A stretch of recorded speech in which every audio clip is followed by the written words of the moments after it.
감사합니다. 풍성한 추석 명절을 잘 보내게 하시고 가족과 웃으며 나눌 수 있는 시간을 주셔서 감사합니다.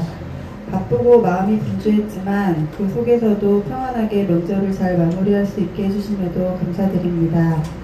이제 다시 일상으로 돌아와 예배의 자리로 나왔습니다.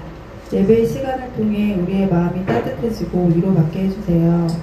더 필그림교회를 위해 기도드립니다. 항상 주님 안에서 하나가 되고 서로 사랑하며 힘을 얻는 공동체가 되게 해주세요. 이현철 담임 목사님에게는 건강과 지혜를 주시고 더 필그림교회 성도 한 사람 한 사람에게는 믿음과 기쁨을 더하셔서 서로를 위해 기도하는 따뜻한 마음을 주세요. 주님이 함께 하셔서 늘 감사와 은혜가 넘치게 해주시고 아직은 물질과 환경이 부족할지라도 믿음과 사랑은 풍성한 교회가 되게 해주시길 간절히 기도드립니다. 오늘 예배를 마치는 순간까지 주님의 은혜 가운데 있게 해주시고 하나님과 더 가까워지는 시간이 되게 해주세요. 이 모든 말씀 예수님 이름으로 기도드립니다. 아멘.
오늘 본문의 제목을 행복의 비결 1이라고 적었습니다. 이가 있다는 소리죠.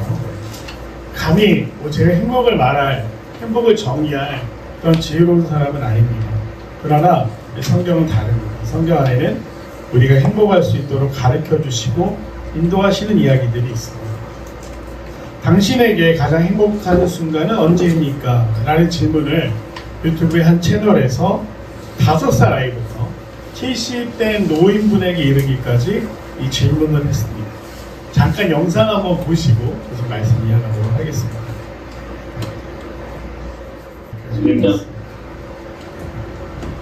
언제 가장 행복하십니까?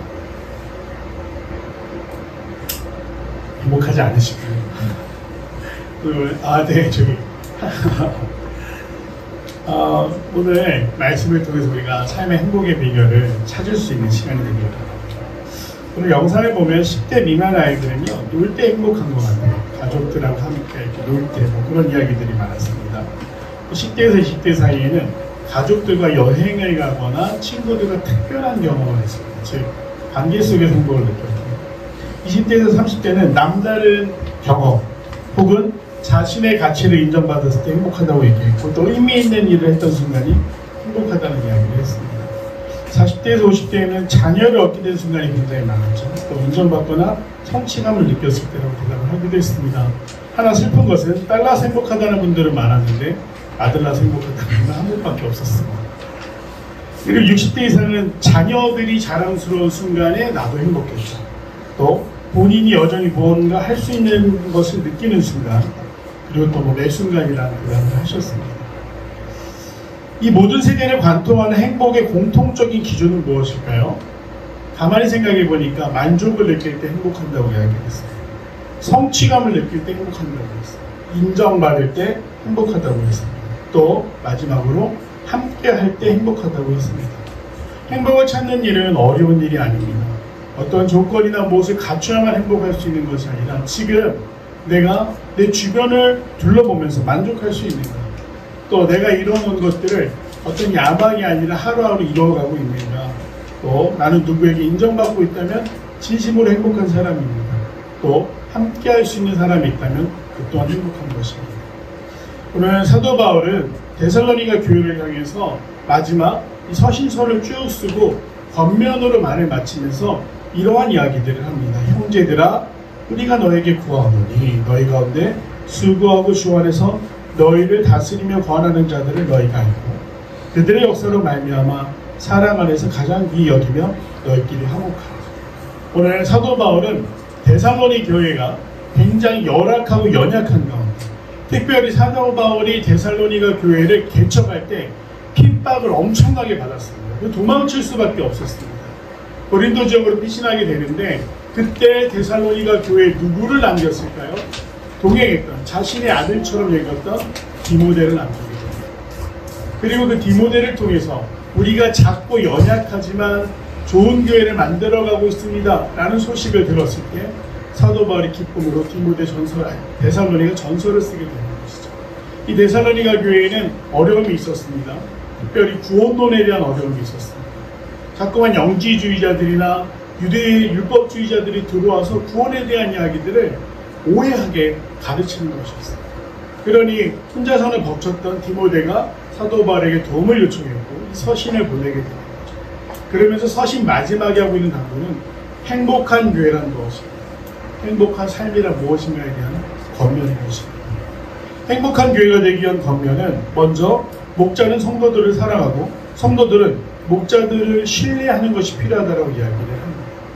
우리 12절과 13절의 말씀이 조금 어렵게 돌려서 말하고 있지만, 너희들의 지도자들이 수고하고 다스리며 권면하고 있는 것을 너희가 알고 있다면 그들을 귀하게 여기고, 또 목자들에게는 성도들을 사랑하고 귀하게 여기며 화목하라고 이야기하고 있습니다.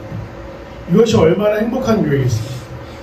대부분 교회에서 상처를 받게 되거나 교회를 떠나게 되는 경우는 성도들과의 갈등보다는 목회자와의 갈등이 큽니다. 요 밑에 미용실이 생겼어요. 제가 그래서 그 미용실을 다니고 있는데요. 광역교회 권사님이라고 이야기를 하시는데 본인의 신앙 이력을 이 머리를 잘라주시면서 계속 이야기하시더라고요. 원래는 작은 개척교회를 섬겼는데 떠나게 됐던 이야기, 또 광역교회까지 가게 됐던 이야기들을 들려주시는데 그 순간에도 마찬가지였습니다. 어떤 누군가 때문에 힘들었던 게 아니라 그 목회자의 갈등을 느끼게 된 것이죠. 그래서 이 말씀을 보면서 목회를 담당하는 제 입장에서는 진심으로 성도들을 사랑하고 있는가, 또 흠이 될 만한 본이 되지 못하는 일들을 하지 않고 있는가 스스로 돌아보게 되는 시간이 됩니다. 우리 사랑하는 성도들께서는 또 목회자에 대한 신뢰, 그리고 우리가 부족하지만 연합하여 하나의 교회를 이루어가는 것을 기쁨으로, 사랑으로, 화목하게 이루어갔으면 좋겠다 라는 그 바울의 권면을 통해서 오늘 더 필그림 교회로 그러한 교회를 세워가기를 원합니다. 두 번째 권면은 교회 안에 연약한 사람들을 용납하라는 권면입니다. 그래서 세 가지 종류의 사람들을 이야기하고 있는데 게으른 자, 마음이 약한 자, 힘이 없는 자들을 용납하라고 이야기를 합니다. 이 게으른 자라는 말은 군사 용어였습니다. 이 훈련에서 낙오한 병사에 대한 이야기입니다. 훈련을 제대로 받지 못해서 대열을 흐트러뜨리거나 낙오하는 병사. 평소에 자신의 신체 단련을 열심히 하지 않아서 도움이 되지 못하는 사람을 의미합니다. 전에 말씀드렸지만 로마 군대가 싸우는 방법은 무엇이었습니까? 방패로 대열을 갖추는 것이었습니다. 근데 체력이 없는 사람은 어떻게 되겠습니까? 훈련이 계속되면 무거운 방패를 떨어뜨리거나 대열에서 낙오하는 것이죠. 그래서 낙오하는 자를 게으르다라고 한 것입니다.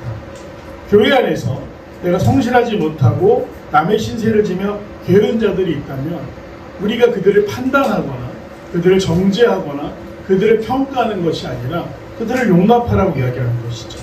평가는 누구의 몫입니까? 하나님의 몫입니다. 그러기에 게으른 자들이 있다면 그들이 함께 걸어갈 수 있도록 기다려주는 것이 필요합니다.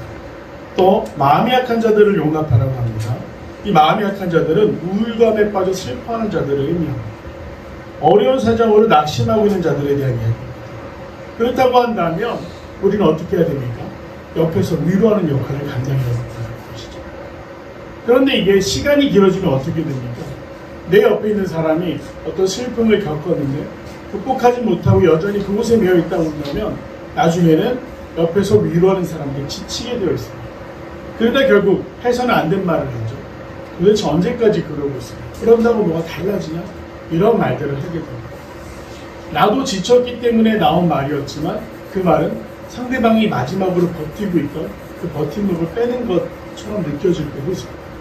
저도 이런 실수를 많이 했습니다. 교사를 하면서 청소년들을 가르치면서 청년들을 양육하면서 기준에 미치지 못할 때 혹은 자존감이 낮아서 맨날 자신을 탓하면서 아무것도 하려고 하지 않는 청년들 옆에서 용기도 주고 권면도 하고 잘해보자라고 동기부여하고 싶은데 맨날 그러고 있으면 나중에 좋은 얘기가 나오지 않습니다. 언제까지 그러고 있을래? 이렇게 다그치게 돼요. 사실 그 청년이, 그 청소년들이 그렇게 하고 싶어서 지금 그런 상황이 있는 게 아니지 않습니다. 그렇기 때문에 오늘 행복한 교회를 만들기 위해서는 연약한 자들의 옆에서 위로해야 됩니다. 때로는 내가 그 슬픔에 정말 전이가 되고 또 너무나 나의 마음도 잠식되는 것처럼 힘들지라도 그들을 용납해야 한다라고 이야기하고 있는 것입니다. 마지막으로 힘이 없는 자들은 믿음이 약한 사람들을 이야기합니다. 한두 번 어떤 일을 도전하다가 실패를 경험했거나 아니면 그 스스로가 잠깐은 하나님 앞에 순종하는 듯 보이지만 믿음이 연약한 자들, 그런 사람들은 힘이 없다라고 표현하고 있습니다. 그 힘이 없는 자들도 우리가 동일한 수준의 믿음을 갖추지 못했다고 해서 당신은 낙오자입니다. 당신은 게으른 사람입니다. 당신은 연약한 사람입니다. 정죄하는 것이 아니라 그가 또 힘을 얻을 수 있도록 위로하고 권면하는 것도 행복한 교회, 좋은 교회를 만들기 위해 필요한 성도의 태도라고 이야기하고 있는 것이죠. 그래서 뭐라고 권면하냐면 오래 참으라고 합니다. 오래 참는 거 쉬우십니까? 저는 부모님께 이야기 참 많이 들었습니다. 3세. 연철 똑바로 앉아. 한번. 또 저는 막 정신없이 예배당을 뛰어들면 어머니 붙잡으시죠. 조용히 해. 2번. 너 3번 말하면 알아서 해. 3번 말하면 그 다음 어떻게 됩니까? 끌려나갑니다. 잠원실에 들어가서 엉덩이 맞고 그러는 거죠. 3, 4번.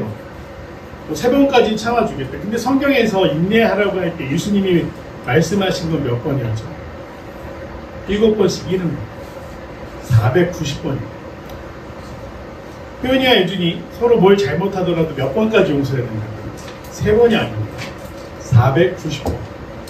또 핸드폰에 어플 켜놓고 세면 안 돼요. 490번을 용납하다 보면 한 300번쯤에 대해서 내가 포기하게 됩니다. 그냥 받아들이자. 이렇게 되는 거죠. 또 고린도전서 13장에서는 인내에 대해서 뭐라고, 인내를 할 수 있는 원동력에 대해서 뭐라고 이야기하는지 아십니까? 사랑이라고 해요. 사랑하면 오래 참을 수 있다. 사랑이 사라지는 순간 상대방을 찾는 것이 어려워집니다. 그렇기 때문에 우리가 오래 참기 위해서, 사랑하기 위해서 먼저 무엇을 해야 하는가? 하나님 앞에 간구하는 삶. 오늘 하나님의 말씀대로 살아갈 때 사랑할 수 있는 힘을 얻게 되는데, 그 방법이 무엇이냐? 그 뒤에 이어서 등장하고 있는 개를 향한 권면. 우리가 너무나 잘 알고 있는, 그래서 암송하고 있는 그 말씀, 항상 기뻐하라, 쉬지 말고 기도하라, 범사에 감사. 이렇게 살아가는 사람은 사랑할 수 있는 힘을 얻을 수가 있습니다. 악으로 악을 갚지 말고 선을 베풀라 라고 권면을 합니다. 또 항상 기뻐하라고 권면을 합니다. 항상 기뻐하라라는 말은 잘 보면, 영어로 이 표현을 보면 be로 시작합니다. 명령합니다. 네가 좋으면 기뻐하고 아니면 말어 라고 선택의 여지를 주시는 게 아니라, 믿음의 사람, 하나님을 믿는 사람은 항상 기뻐해야 된다. 원하는 것을 성취했을 때만, 내가 어떤 결과를 만들어내고 인정을 받고 앞서 말한 것처럼 어떤 행복한 이유가 있어서 기뻐한다?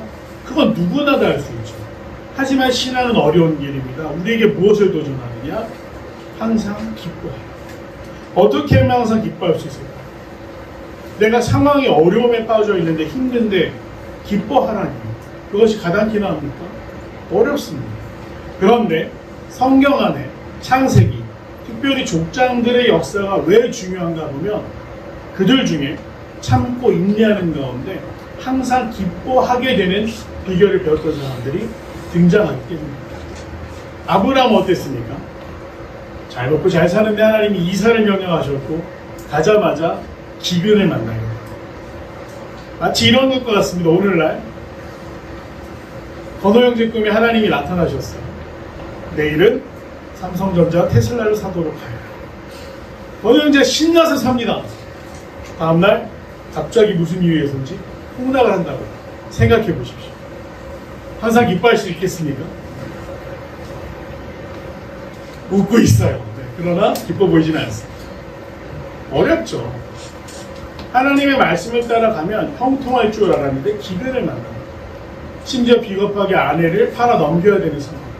그것이 아브라함이 경험합니다. 심지어 자식을 주겠다고 말씀하셨는데 몇 년이 걸립니까? 성취하기까지 25년이 걸립니다. 그러나 아브라함은 그 과정 가운데 나중에 그 이삭을 달라고 말씀하시는 하나님 앞에 순종할 수 있을 정도로 굳은 믿음을 가진 사람이었습니다. 그것이 가능한 일이 무엇이었냐? 오늘을 바라보면 실패할 수밖에 없지만 내 인생을 인도하시는 분은 하나님이다. 믿음의 눈으로 내일을 바라볼 때 기뻐할 수가 없는 것입니다. 야곱은 어떻습니까? 야곱은 성실하고 좋은 아들이었어요. 오히려 문제가 있다면 에서에게 있습니다. 그런데 시련은 누구에게 다가옵니까? 부모님을 잘 봉양했던 야곱에게 다가옵니다. 오해하지 마십시오. 야곱이 어려서 중2병이어서 치기에 형에게 장난치다 쫓겨난 게 아닙니다. 40이 넘었습니다. 살만큼 살았고 아버지의 모든 일들, 집안일은 내팽개치고 지하고 싶은 것만 하고 돌아다니는 형의 이기적인 모습에서 끝까지 부모님 곁을 지켰던 건 야곱이었어요. 당연히 장자로서의 권리도 가질 만한 충분한 자격이 있었지만 어떻게 됩니까? 하나님을 믿는 게 아니라 자기 머리를 의지했을 때 그 또한 20년 넘게 집을 떠나야 됐어요. 집으로 돌아오는 길이 행복하지 않았습니다. 형이 자기를 죽일까봐 두려워했어요. 고생이란 고생은 다 하게 되죠.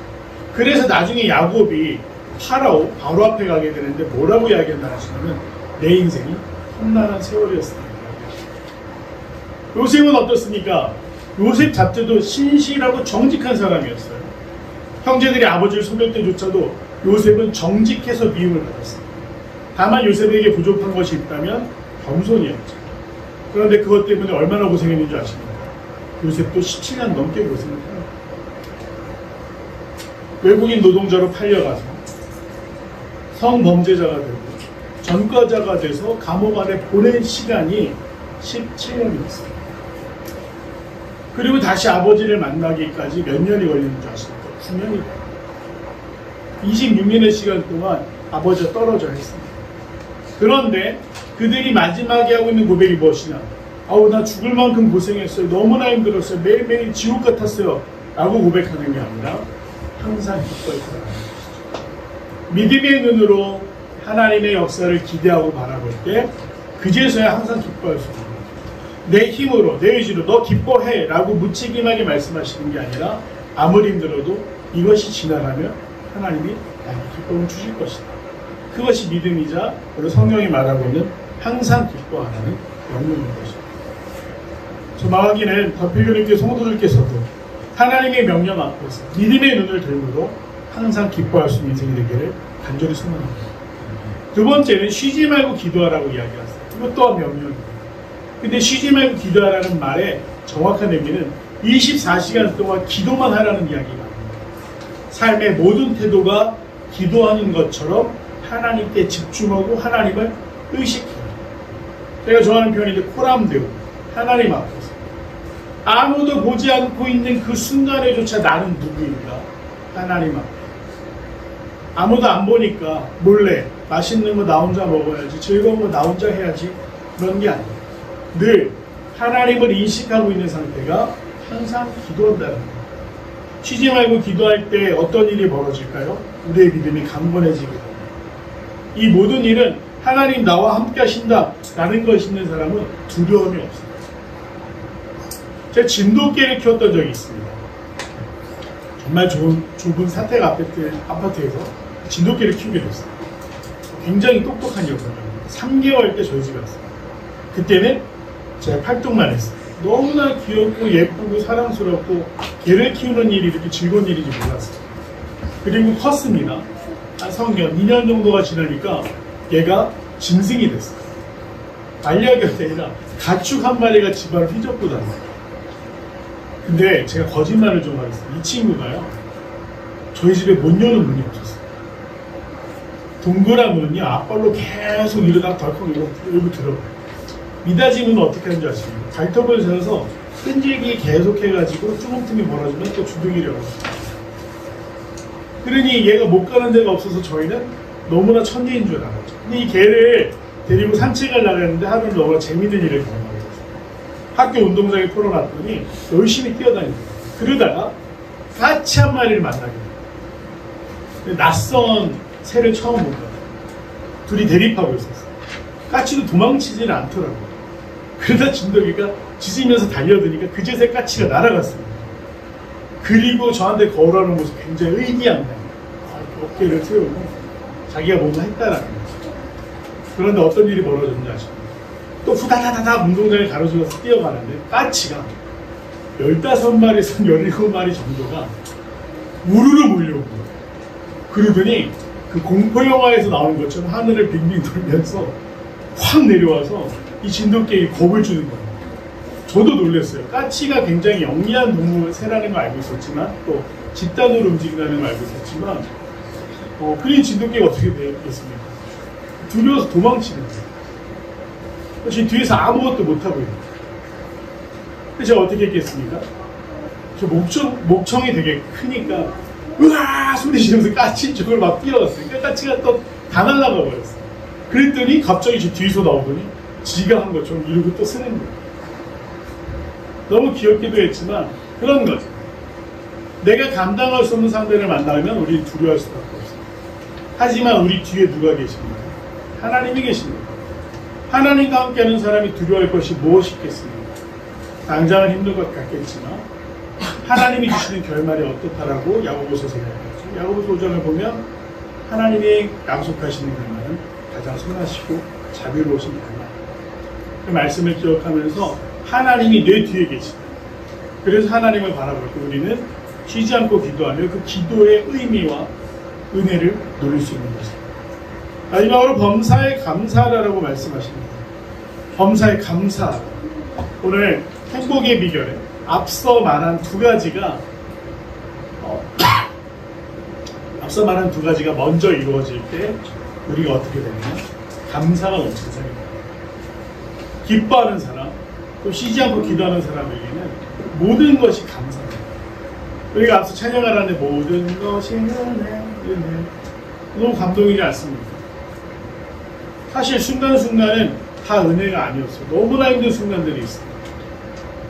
그런데 우리가 지금 이 자리에서 예배할 수 있는 것이 은혜다. 감사해야 됩니다. 감사는 이 감사 또한 우리가 의지로 고백해야 되는 것인데 성경에서 이야기하고 있는 것은 이 감사라는 건 하나님의 사랑을 받은 사람을 할 수 있다고 이야기하죠. 빌립보서 4장 6절에서는 모든 일에 기도와 간구로 너희 구할 것을 감사함을 하나님께 아뢰라. 받은 줄로 알고 내가 무엇이 필요하다? 기도와 간구를 하나님 앞에 갈 때 그 기도는 감사가 된다라고 이야기를 합니다. 그리고 또 기뻐하고 기도하고 감사하는 것이 성령께서 우리 찾아오실 때 내면에서 발생하는 변화라고 성경은 이야기하고 있습니다. 감사. 오늘 어떤 감사를 드리시겠습니까? 아까 행복을 물었지만 사실 그 행복은 또 감사로 바꿀 수 있을 것입니다. 무엇에 감사하시겠습니까?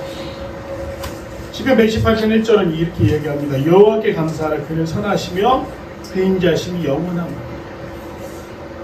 내가 감사할 수 있는 상황이나 사건은 짧은 것처럼 보이겠지만 내 인생을 책임지시는 그 하나님의 영원하신 사랑 앞에 우리는 영원한 감사를 드릴 수 있습니다. 방정환 선생님이 겪으셨던 한 일화를 나누고 이 설교를 마무리하고자 합니다.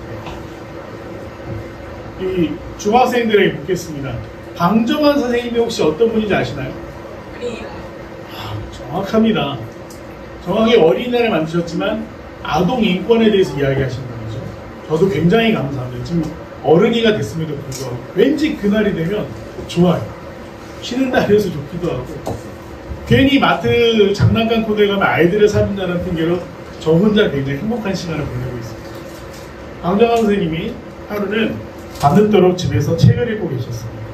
그런데 사람이 집 안에 있는데 창문이 열리더니 복면을 쓴 사람이 들어와서 시퍼런 칼을 겨누면서 꼼짝 말고 손들어 라고 얘기했습니다. 근데 방정환 선생님이 얼마나 대단한지 아십니까? 꼼짝 말고 손들어! 라고 하니까 여보시오, 꼼짝 말하는데 어떻게 손을 듭니까? 라고 반문하셨다는 거예요. 그러자 그 사람이 주춤하면서 손 들고 꼼짝 말아 라고 이야기를 했다고 해요. 그러면서 잔소리하지 마, 돈이나 내놔, 안 그러면 죽여버리겠다, 이렇게 이야기를 했어요. 그러자 방정환 선생님 별로 놀라는 기색도 없이 자기 서랍을 열어서 그 당시로는 굉장히 거금이었다고 합니다. 360원이라는 돈을 내놨다고 합니다. 내가 가지고 있는 게 이게 전부니까 가지고 가시오 라고 합니다. 그런데 보통 여러분이 만약에 복면을 쓰고 칼을 든 사람이다, 예은이가 지금 강도를 한다라고 생각을 했을 때 사람이 살려주세요, 무서워, 이래야 되는데 여기나 가지고 가라고 이러고 있다고 한다면 어떤 기분이 될 것 같아요? 황당하겠죠. 이 도둑도 마찬가지였어요. 황당한 겁니다. 도대체 이 사람은 무슨 백이 있길래 이렇게 당당한가라는 생각을 했습니다. 그래서 얼른 도망가려고 다시 창문으로 나가는데 방정환 선생님이 소리를 지르셨어요. 뭐라고 지르셨어요? 도둑이야? 아닙니다. 뭐라고 소리를 지르셨냐면, 이보시오! 이 돈을 주었으면 고맙다라는 인사도 해야 할 것 아니오? 라고 강도에게 소리를 지르셨어요. 그러자 강도가 뒤를 확 들여다보고 그래 고맙다 이야 하고 도망쳤다고 합니다. 그리고 얼마 후 날이 밝아서 누가 집문을 두드리는데 나가보니까 경찰관과 그 강도가 같이 잡혀서 이 경찰관 손을 잡고 왔다고 합니다. 그래서 이 순경이 질문했다고 합니다. 선생님, 간밤에 많이 놀라셨죠? 이 사람이 댁에서 강도짓을 했다고 하게 확인을 하려 왔습니다. 맞습니까? 라고 이야기를 했어요. 근데 그때 방정환 선생님이 뭐라고 이야기하셨는지 아십니까? 이 사람 말이요, 어제 우리 집에 왔었죠. 그런데 돈이 필요하다고 하기에 사정이 딱해 보여 내가 390원을 주었습니다. 그랬더니 고맙다고 인사까지 하고 갔습니다. 그죠, 순경이? 아니, 이 사람이 분명 선생님 댁에서 돈을 훔쳤다고 자백했는데 왜 그렇게 말씀하십니까? 라고 되물었죠. 방정환 선생님 다시 이야기하십니다. 그렇게 정신이 오락가락해서 어떡하려고 그러시오? 내가 돈을 주니까 인사까지 하지 않았소. 돈을 훔쳐가는 도둑이 고맙다고 인사를 하는 법이 어디 있어? 라고 말씀하셨다고 합니다. 그러니 경찰관은 그 사건 자체가 성립이 안 되니까 돌아가고 이제 그 도둑만 남겨진 것이죠. 그러니 도둑이 무릎을 꿇고 펑펑 울면서 방정환 선생님께 이렇게 얘기한다고 합니다. 선생님, 용서해 주십시오. 내가 태어나서 선생님 같은 분은 처음입니다. 그랬더니 방정환 선생님이 이 강도를 일으켜주시면서 일어나세요. 사람이 어렵다 보니 그럴 수도 있는 거 아니겠습니까? 다시는 이런 일을 하지 마십시오 라고 타일렀다고 합니다. 그러자 그 사람이 간청합니다. 선생님, 저에게 소원이 있습니다. 평생을 선생님 곁에서 섬기며 살게 해 주십시오. 강도는 그래서 죽는 날까지 정말 방정환 선생님 곁을 지키고 집안일을 도우며 살았다고 합니다. 정말 무슨 동화 같은 이야기지만 이 감사일이라는 것, 그리고 한 사람을 변화시킨 이 방정환 선생님의 힘은 무엇이었습니까? 용서하고 그에게 고맙다라고 말을 해야죠 라고 건넸던 그 한마디 아니겠습니까?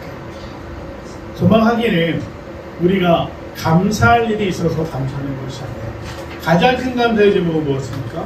하나님께서 예수 그리스도를 통해 나를 구원해 주시고 그래서 죽음이 두렵지 않은 삶을 살게 해주신 것에 대한 감사. 또 하나의 감사는 무엇입니까?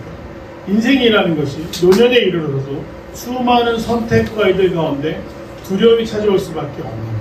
그때 누가 나의 피할 바위와 산성과 또 나를 지키시는 능력이 되신다고 고백합니다. 하나님께서 그렇게 일하신다라고 이야기하고 있습니다. 믿음으로 항상 기뻐하고 쉬지 않고 기도하며 모든 일에 감사할 수 있는 성도들이 되기를 간절히 소원합니다. 우리가 기뻐하고 기도하며 감사할 때 우리의 삶은 매 순간이 행복으로 채워질 것입니다. 불평과 짜증은 결핍이 있을 때 내 마음속으로 파고듭니다. 그러나 충만한 사람은 쉽게 기쁨과 감사와 기도를 빼앗기지 않습니다. 날마다 충만한 은혜 가운데 감사의 삶을 이루어가시는 귀한 성도들 되시기를 간절히 소망합니다. 기도하겠습니다.